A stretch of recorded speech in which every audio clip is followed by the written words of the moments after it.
নমস্কার বন্ধুরা, আমি কোজাগরি আবারও চলে এসেছি তোমাদের কাছে একটা ভিডিও উপস্থাপন করতে। আজ যে সংক্রান্ত তথ্য আমি তোমাদের সামনে তুলে ধরতে চলেছি বা পেশ করতে চলেছি সেটা হলো মানি ব্যাগে সর্বদা তোমার কাছে অর্থ যাতে পরিপূর্ণ থাকে, অর্থাৎ তোমার মানি ব্যাগ যাতে সম্পূর্ণরূপে খালি না হয়, চির অক্ষত হয়ে থাকে, প্রচুর অর্থ থাকে মা ধনলক্ষ্মীর কৃপায়, বড় মায়ের কৃপায়, সেইরূপ একটা টোটকা তোমাদের সাথে আজ শেয়ার করব। বন্ধুরা, যেটা শেয়ার করব সেটা এই পৌষ মাস চলাকালীনই তোমাদেরকে সম্পন্ন করতে হবে। যে কোনো দিন এই টোটকা ক্রিয়াটি সম্পন্ন করতে পারো, তবে বেশি ভালো হবে যদি আগামীকাল শুক্রবার দিন এই টোটকা ক্রিয়াটি তুমি সম্পন্ন করতে পারো। যদি কোনো ব্যাঘাত হয়ে দাঁড়ায় সেক্ষেত্রে পৌষ মাস চলাকালীন যে কোনো দিন এই ক্রিয়াটি সম্পন্ন করো, অথবা জানুয়ারি মাস চলাকালীন এই ক্রিয়াটি সম্পন্ন করো। বন্ধুরা, আমরা 2024 সালে পা দিয়ে ফেলেছি। নতুন বছর থেকেই যাতে আমাদের জীবন অর্থে পরিপূর্ণ থাকে, আমরা নানানভাবে ভালোভাবে অর্থ রোজগার করে ঠিকভাবে যেন আমাদের মানি পার্স পরিপূর্ণ করে রাখতে পারি মা ধনলক্ষ্মীর কৃপায়, বড় মায়ের কৃপায়, মা কালী, মা দুর্গার কৃপায়, সেটা করার জন্য তোমাদেরকে এই ছোট্ট টোটকা ক্রিয়াটি সম্পন্ন করতে হবে। আমি ওমের মা চ্যানেলে তোমাদের আবারও সুস্বাগতম। আশা করি সকলে ভালো আছো, সুস্থ আছো, আমিও ভালো আছি। বন্ধুরা, ভিডিওটি যদি ভালো লেগে থাকে অবশ্যই লাইক করবে, শেয়ার করবে আপনজনদের সাথে, যাতে তারাও তোমার মতো উপকৃত হয়।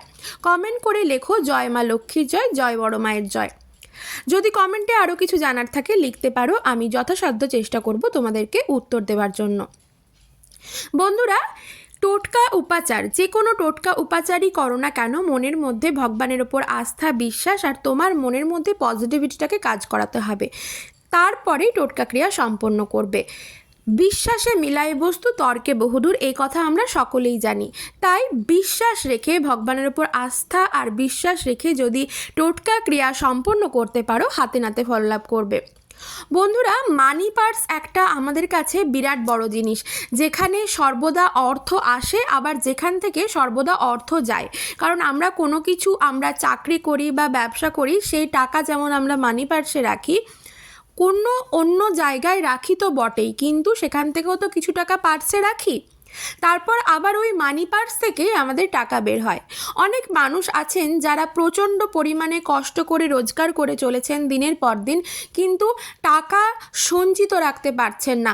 কোনো না কোনো ভাবে এমন পর্যায়ে এসে দাঁড়াচ্ছে বা এমন বিপদ এসে দাঁড়াচ্ছে যেই সময় ওই সঞ্চিত টাকা ভাণ্ডার থেকে বের করে দিতে হচ্ছে। তার মানে কি, মা লক্ষ্মীর কৃপা পাওয়া যাচ্ছে না, মা ধনলক্ষ্মী কৃপা করছেন না।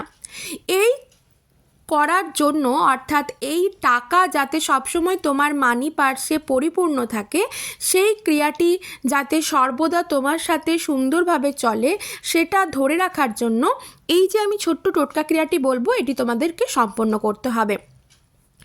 এই ক্রিয়াটি যে কোনো অসুখ চলাকালীনও সম্পন্ন করা যায়, নারী পুরুষ নির্বিশেষে সকলেই এই ক্রিয়া সম্পন্ন করতে পারবে। মায়েদের ক্ষেত্রে বলি, যাদের পিরিয়ডস চলে, পিরিয়ডস চলাকালীনও এই ক্রিয়া সম্পন্ন করতে পারবে, বা যদি ধরো কারো কালা শৌচ চলছে বা কোনো অশৌচ আছে, তারাও কিন্তু সম্পন্ন করতে পারবে। এই ক্রিয়াটি আগামীকাল শুক্রবার থেকে কন্টিনিউ করে যাও, দেখো তুমি হাতে নাতে ফললাভ করবে, রেজাল্ট একটা পাবেই। রেজাল্ট পাবার পর কিন্তু চট করে বন্ধ করে দিলে চলবে না। কি সেই বিশেষ ক্রিয়া, চলো বড় মায়ের কৃপায় শুনতে থাকো, বলি আমি। তবে মনে বন্ধুরা ভগবানের ওপর আস্থা বিশ্বাস রেখে ক্রিয়াটি করবে, হাতে নাতে ফললাভ করবে। একটা ভালো মানি পার্স রাখবে। তো মানি পার্সের ব্যাপারটা পরে বলছি, আগে চলো তোমাদেরকে টোটকা ক্রিয়াটা বলি। তার জন্য কি লাগবে, একটা ছোট বাটি লাগবে। সেটা স্টিলের বাটিও হতে পারে কিংবা রূপোর বাটিও হতে পারে। রূপোর বাটি হলে ভালো হয়, বা রূপোর বাটি তো সবার কেনার মতো সামর্থ্য থাকবে না, সেক্ষেত্রে স্টিলের বাটি হলেও চলবে। এবার কেউ যদি নতুন স্টিলের বাটি কিনে করতে চাও, করতে পারো, বা যে স্টিলের বাটিটা তুমি প্রতিদিন কাজে লাগাও, যে স্টিলের বাটিটা তুমি রান্না খাওয়া করছো প্রতিদিন, যে স্টিলের বাটিটা কাজে লাগে সেই স্টিলের বাটিটাও করতে পারো। এতে কোনো রকম কোনো অসুবিধে নেই। এবার তুমি যদি বলো আমি একটা নতুন কিনবো, তাতে কি করা চলবে? হ্যাঁ, কেন চলবে না, ভালো তো, তুমি তো ঠাকুরের কাজ করছো, নতুন কিনেও করতে পারো। আমি বললাম যাদের কেনার মতো সামর্থ্য নেই বা কেনার মনে হচ্ছে না কিনবো বলে, তারা কিন্তু তোমার ব্যবহৃত স্টিলের বাটিতেও কাজটি করতে পারো। তো প্রথমে যেটা লাগলো সেটা হলো স্টিলের বাটি, লাগবে ভীমসেনীর কর্পূর। বন্ধুরা, এক্ষেত্রে কিন্তু ভীমসেনীর কর্পূরই লাগবে, যেটা মিছরির দানার মতো দেখতে হয়, ভেঙে ভেঙে টুকরো করে নিতে হয়। বাজারে এখন নানান রকম কর্পূর পাওয়া যায়, ট্যাবলেট কর্পূর হয়, ক্যাপসুল কর্পূর হয়, যেগুলো প্যাকেটে বিক্রি হয়। তো তার মধ্যে একটু ভেজাল মিশ্রিত থাকে, নানান রকম এসেন্স দেওয়া থাকে। তো সে যদি না পাওয়া যায় ভীমসেনীর কর্পূর, সেক্ষেত্রে কী করবে? সেক্ষেত্রে তুমি প্যাকেট কর্পূরটাই কিনবে, ওই ট্যাবলেট কর্পূরই কিনবে, এতে কোনো অসুবিধে নেই। কিন্তু তার আগে একটু খুঁজে দেখবে, যে কোনো বড় ভালো দশকর্মার দোকানে কিন্তু ভীমসেনীর কর্পূর পাওয়া যায় অনায়াসে। ঠিক আছে, বোঝাতে পারলাম? ভীমসেনীর কর্পূর পেলে খুব ভালো হয়, যদি না পাও সেক্ষেত্রে ট্যাবলেট কর্পূরও বা প্যাকেট কর্পূরও ব্যবহার করতে পারো, এতে কিন্তু অসুবিধে নেই, জানিয়ে রাখলাম। আচ্ছা, আর কি লাগবে? দুটো অক্ষত লবঙ্গ। লবঙ্গ দুটি অক্ষত কেমন, মানে লবঙ্গের যে ফুলটা থাকে দানার মতো, সেটা কিন্তু পড়ে যেন না যায় বা সেটা যেন ভাঙা না থাকে। সেটা পড়ে গেলে কিন্তু সেটা অক্ষত, পুরো লবঙ্গ হলো না, সেটা যেন টাচে থাকে। বোঝাতে পারলাম? দুটো লবঙ্গ লাগবে, অক্ষত লবঙ্গ। এরপর কি করবে? এই ক্রিয়াটি যেদিন করবে কোনো টাইম নেই, রাত্রি 12টার মধ্যে করলেই হলো। ক্রিয়াটি কী করতে হবে? বড় মায়ের নাম নেবে, অর্থাৎ মা কালী, মা তারা, বড় মায়ের নাম নেবে, সাথে মা ধনলক্ষ্মীকে স্মরণ করবে। ঠিক আছে? এটা তুমি তোমার ডাইনিং প্লেসেও করতে পারো, তোমার ঠাকুর ঘরে করতে পারো, তোমার বেডরুমে করতে পারো, এমনকি তোমার রান্নাঘরেও করতে পারো। শুধুমাত্র তোমার ঘরের বাইরে, অর্থাৎ ব্যালকনিতে করবে না বা মেন দরজার বাইরে গিয়ে করবে না। ঠিক আছে? ঘরের যেখানে সেখানে করতে পারো, মেন দরজার বাইরে, ব্যালকনিতে এবং বাথরুম, এই 3টি জায়গা ছাড়া যে কোনো জায়গায় তুমি করতে পারো। বাটিটা নিলে, বাটি নেবার পর কর্পূরটা জ্বালিয়ে দিলে, ভীমসেনীর যে কর্পূর বললাম সেই কর্পূরটা জ্বালিয়ে দিলে, তার ওপর দুটি অক্ষত লবঙ্গ দিলে, লবঙ্গ দিয়ে সেটা জ্বালিয়ে দিলে, সেটা জ্বলছে, একটা ধোঁয়া হচ্ছে, সেটা যতক্ষণ জ্বলছে সেইখানে তুমি দাঁড়িয়ে থাকো কিংবা বসে থাকো এবং মনের মধ্যে পজিটিভিটিটাকে কাজ করাও, এবং তুমি মনের মধ্যে এটাই আনো যে আমি যেই উদ্দেশ্যে এই ক্রিয়াটি সম্পন্ন করতে চলেছি বা করছি, এটা বড় মায়ের কৃপায় আমি এতে সফলতা অর্জন করব। আমার মানি পাওয়ার সর্বদা অর্থে পরিপূর্ণ থাকবে। আমার কাছে মা ধনলক্ষ্মীর কৃপায়, বড় মায়ের কৃপায় কখনো অর্থাভাব দেখা দেবে না, এটা আমি মনে বিশ্বাস রাখি, ভগবান আমার সাথে থাকবেন। এই পজিটিভিটিটাকে মনের মধ্যে কাজ করাও। ব্যাস, তারপর পুড়ে গেল পুরোটা। ধরো যতক্ষণ পুড়ছে ততক্ষণ তুমি দাঁড়িয়ে থাকলে, ধুঁয়ো হলো, পুড়ে গেল। পুড়ে যাওয়ার পর তুমি মনের মধ্যে এটা করলে, তখনই তুমি সেই মুহূর্তে বাটিটাকে ধুয়ে তুমি রেখে দিতে পারো, কিংবা পরের দিন সকালেও ধুয়ে দিতে পারো। ঠিক আছে? যেটা হলো সেটা বেসিনেও ফেলে দিতে পারো, বা যে গুঁড়োটা দাঁড়ালো ছাইটা, সেটাও তুমি ডাস্টবিনে ফেলে দিতে পারো, সেটার কিন্তু কাজ শেষ। তারপর তুমি এইটা করে নিয়ে বাটিটা ভালো করে ধুয়ে তুমি তোমার জায়গায় রেখে দিলে, রেখে তুমি সরাসরি চলে যাও ঠাকুরের কাছে, তোমার ঠাকুরের সিংহাসনে। সেখানে নিশ্চয়ই কোনো মাতৃ আলেখ্য থাকবে, মাতৃদেবীর, মানে দুর্গার বলো, মা কালীর বলো, মা লক্ষ্মীর বলো, নিশ্চয়ই কোনো আলেখ্য থাকবে বা চিত্রপট থাকবে বা বিগ্রহ থাকবে। সেখানে যে তুমি মা লক্ষ্মীর কাছে এবং মা কালীর কাছে বা মা দুর্গার কাছে হাত জোড় করে তোমার মনস্কামনা জানিয়ে দাও যে মা, আমি জানি তুমি আমার মনস্কামনা পূরণ করে দিয়েছো, আমি হাতে নাতে ফললাভ পাবো কদিনের মধ্যে। তবে এটা যখন আমি হাতে নাতে ফললাভ করব, যখন আমি এটা আমার সাথে ফলে যাবে, তখনও আমি তোমাকে ভুলে যাব না, আমি তোমার কাছে কৃতার্থ থাকবো। বাস, তোমাকে শতকোটি প্রণাম।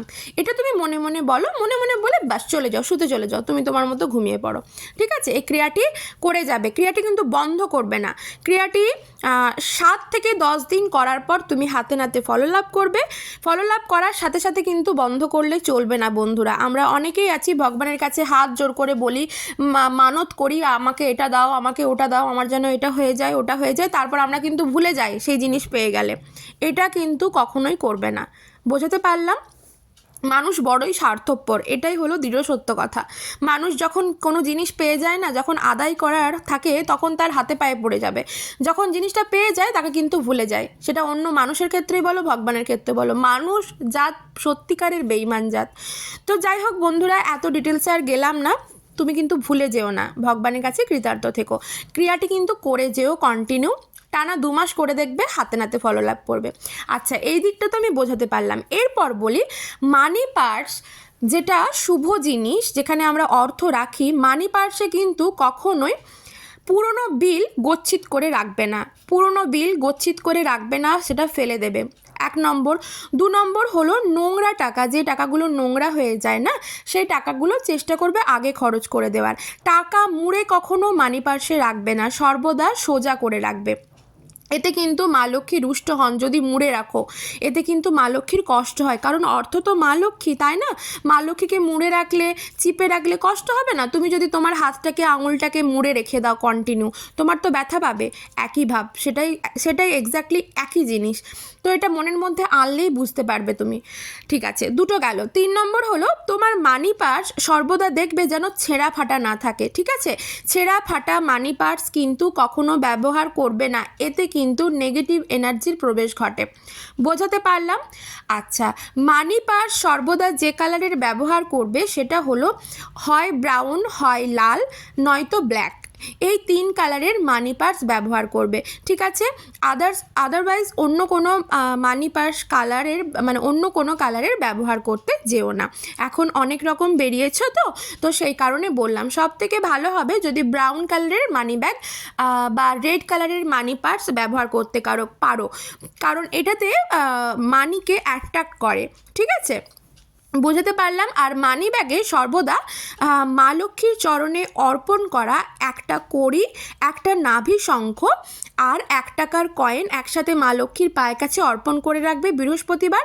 তারপর সেটি শুক্রবার দিন সন্ধেবেলায় তুলে নিয়ে একটা কাগজে মুড়ে সেই জিনিসটিকে তোমার মানি পার্সে রেখে দাও। সাথে তোমার মানি পার্সে 1 টুকরো কিন্তু কর্পূর রাখতে পারো, এতে কিন্তু পজিটিভিটি দারুণভাবে কাজ করে। বন্ধুরা, ক্রিয়াটি করে দেখো, হাতে নাতে ফললাভ করবে। সবাই খুব ভালো থেকো, সুস্থ থেকো, সাবধানে থেকো।